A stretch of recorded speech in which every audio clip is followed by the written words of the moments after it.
नमस्कार साथियों, मेरा नाम आशुतोष तिवारी है और आज आपसे एक विशेष चर्चा है। सीटेट का नोटिफिकेशन, एक शॉर्ट नोटिफिकेशन आ गया जिसमें आपको डेट बता दी गई कि आपका एग्ज़ाम जो है वो फरवरी 8 को होने जा रहा है।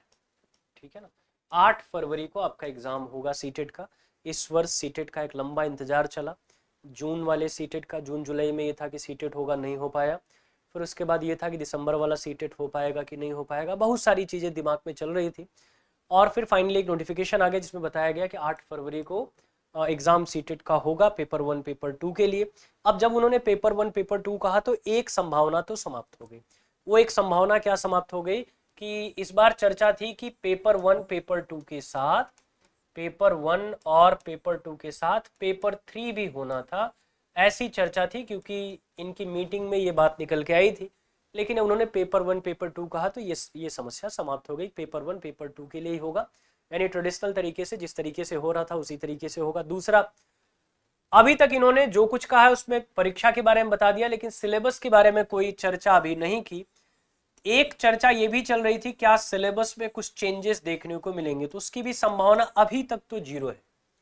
हालांकि डिटेल नोटिफिकेशन जब फॉर्म आपका आएगा तो ये संभावना बन भी सकती है, बट अभी तो ये जीरो है।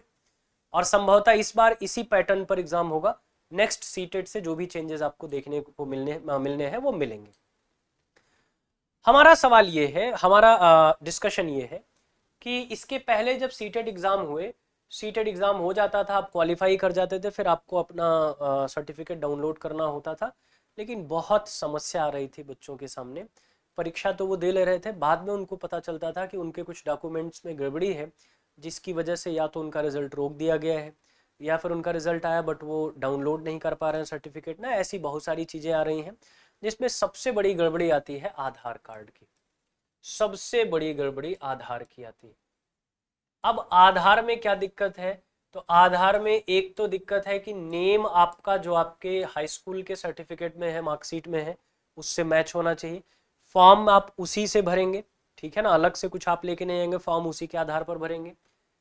इसके अलावा जैसे नेम हो गया तो नेम में आपका नेम, फादर का नेम ना, एड्रेस वगैरह। एड्रेस तो खैर बहुत परेशान नहीं करता है, लेकिन नेम वाला करेक्शन, और सबसे ज्यादा जो परेशान करता है वो है मोबाइल नंबर। आप जो भी आधार कार्ड आपका है, आपने आधार कार्ड बनवा रखा है, उससे अपना नंबर अटैच जरूर करवाइए। अगर आपने नहीं करवा रखा है तो उसमें ज़्यादा समय लगता नहीं है, एक दिन आपको आधार सेंटर पे जाना है। और इस समय तो आधार जून 26 तक फ्री हो गया, सरकार ने फ्री कर दिया है। आप जाके करेक्शन निकटतम पोस्ट ऑफिस में या जहाँ भी आधार सेंटर बने हैं वहाँ पे जाकर आप करेक्शन करवा सकते हैं। ये करवा लीजिए ज़रूर, क्योंकि जो भी जानकारी आपकी परीक्षा से रिलेटेड या आपके रिजल्ट से रिलेटेड है वो आपके उसी मोबाइल नंबर पे आएगी। ओटीपी वगैरह भी उसी मोबाइल नंबर पे आती है जो रजिस्ट्रेशन के समय आपके काम में आता है। तो आधार मोबाइल नंबर से लिंक होना कंपलसरी है, अगर नहीं कराया है तो करा लीजिएगा। ठीक, पहली समस्या। दूसरी समस्या है रिजर्वेशन सर्टिफिकेट से, ठीक है ना, रिजर्वेशन सर्टिफिकेट से।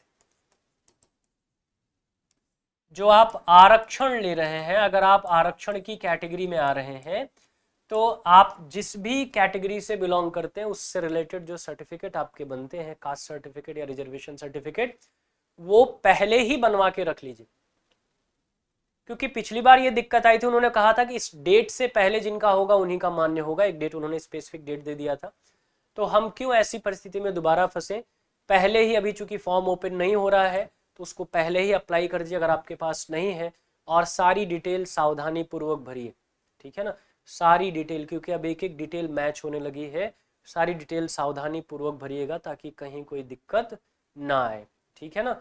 एक सवाल और आपके मन में आता है कि अपियरिंग वाले दे सकते हैं कि नहीं। तो पहले ये था, जैसे अगर आप पेपर 1 या पेपर 2 दे रहे हैं तो पेपर 1 पेपर 2 के लिए पहले एक रूल था कि आपको एटलीस्ट 2 सेमेस्टर पास होने। जैसे आप मान लीजिए डीएलएड कर रहे हैं तो 2 सेमेस्टर यानी 1 साल की परीक्षा आपकी हो जानी चाहिए, या बीएड कर रहे हैं पेपर 2 के लिए तो 1 साल की परीक्षा हो जानी चाहिए। पहले ये रूल था, बट अब ये रूल बदल गया।